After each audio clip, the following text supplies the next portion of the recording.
warahmatullahi wabarakatuh. Allahumma sholli ala sayyidina Muhammad wa ali Muhammad amma ba'du. Izin memperkenalkan diri, saya Raihan Nur Solehah dari Prodi Ekonomi Syariah NIM 2020-01013. Saya akan memaparkan materi tentang wasiat dan waris. Dalam hukum Islam, pembagian harta waris merupakan bagian dari masalah yang sudah jelas aturannya. Walaupun begitu, masih ada segelintir orang yang mempermasalahkan aspek keadilan dalam masalah faraid ini. Satu solusi menjabatani hal ini adalah adanya konsep wasiat. Pembagian telah ditentukan dalam ilmu faraid.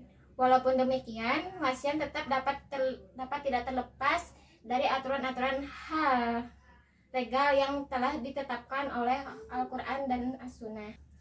Berkenaan dengan wasiat untuk pembagian harta, yang ada beberapa ayat Al-Quran dan hadis yang perlu diperhatikan sebagian landasan normatif. Landasan normatif ayat Al-Quran dapat ditemukan antara lain dalam surat Al-Baqarah ayat 180 yang berbunyi Bismillahirrahmanirrahim. Kutiba alaikum idza hadaraha ahadakumul mautu in taraka khairanil wasiyatu lil walidaini wal aqrabina bil ma'ruf haqqan 'alal muttaqin, yang artinya diwajibkan atas kamu apabila maut hendak menjemput seseorang di antara kamu, jika dia meninggalkan harta, berwasiat untuk kedua orang tua dan karib kerabat dengan cara yang baik atau sebagai kewajiban bagi orang-orang yang bertakwa.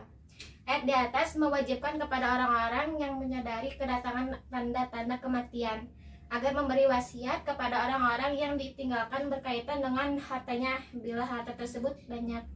Begitu juga dalam surat An-Nisa ayat 11 yang berbunyi Yushikumullahu fi auladikum lizzakari mislu hazzalil unsya'iin fa in kunna nisa'an fawqasna taini falawna sulasa ma'tarok wa in kanat wahidatan falahan niswala wali abawaihi likuli wahidin min humas sudusu mimma taraka in kana lahu walad fa ilam yakul lahu waladun wa warisahum abawahum fali ummis sulus fa in kana lahu ingwatum biha audain abaukum wa abnaukum la tadrunna ayyuhum aqrabu lakum naf'a faridatan minallah innallaha kana aliman hakima, yang artinya Allah mensyariatkan atau mewajibkan kepadamu tentang pembagian warisan untuk anak-anakmu, yaitu bagaimana seorang laki-laki sama dengan sebagian dua orang anak perempuan, dan jika anak itu semuanya perempuan yang jumlahnya lebih dari dua, maka bagian mereka 2/3 dari harta yang ditinggalkan. Jika dia anak perempuan itu seorang saja, maka dia memperoleh setengah harta yang ditinggalkan. Dan untuk kedua ibu atau bapak, bagian masing-masing 1/6 dari harta yang ditinggalkan.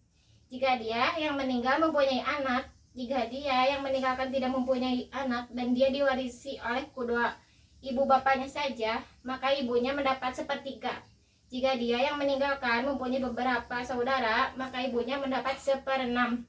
Pembagian-pembagian tersebut di atas setelah dipenuhi wasiat yang dibuatnya atau dan setelah dibayar utangnya. Tentang orang tuamu dan anak-anakmu, kamu tidak mengetahui siapa di antara mereka yang lebih banyak manfaatnya bagimu. Ini adalah ketetapan Allah, sesungguh Allah Maha mengetahui, Maha bijaksana. Dalam sebuah hadis diriwayatkan bahwa Sa'ad bin Abi Waqqas radhiyallahu anhu bermaksud untuk berwasiat mensedekahkan seluruh hartanya, padahal dia mempunyai seorang anak perempuan. Lalu Rasulullah SAW mengatakan tidak boleh. Sa'ad bin Abi Waqqas lalu menurunkan jumlah harta yang akan disedekahkannya sampai 1/3 berhartanya. Maka Rasulullah SAW menjawab, meriwayatkan, Bismillahirrahmanirrahim. Innallaha qad abza quli idhaqi haqqatu falwasiyatu waris, yang artinya sesungguhnya Allah Subhanahu wa taala telah memberikan kepada setiap yang punya hak akan haknya, maka tidak ada wasiat bagi ahli waris. Hadis ini merupakan larangan berwasiat kepada ahli waris yang telah ditentukan pembagian warisannya. Hikmah dari larangan ini antara lain untuk menghilangkan kesan bahwa wasiat itu menunjukkan perbedaan kasih sayang antara sesama ahli waris yang pada akhirnya dapat menyebabkan perselisihan di antara mereka. Oleh karena itu, maka seseorang tidak boleh berwasiat kepada ahli waris yang mendapatkan bagian warisannya, kecuali kalau diizinkan oleh ahli waris lainnya. Izin dari pihak waris lain diperlukan karena hal yang telah diwariskan merupakan hak mereka bersama yang harus dibagi sesuai ketentuan syarak. Apabila mereka rela haknya dikurangi, maka barulah wasiat tersebut dapat dilaksanakan. Akan tetapi syariah Jauliyah, syariah Imamiyah, dan syariah Ismailiyah berpendapat lain.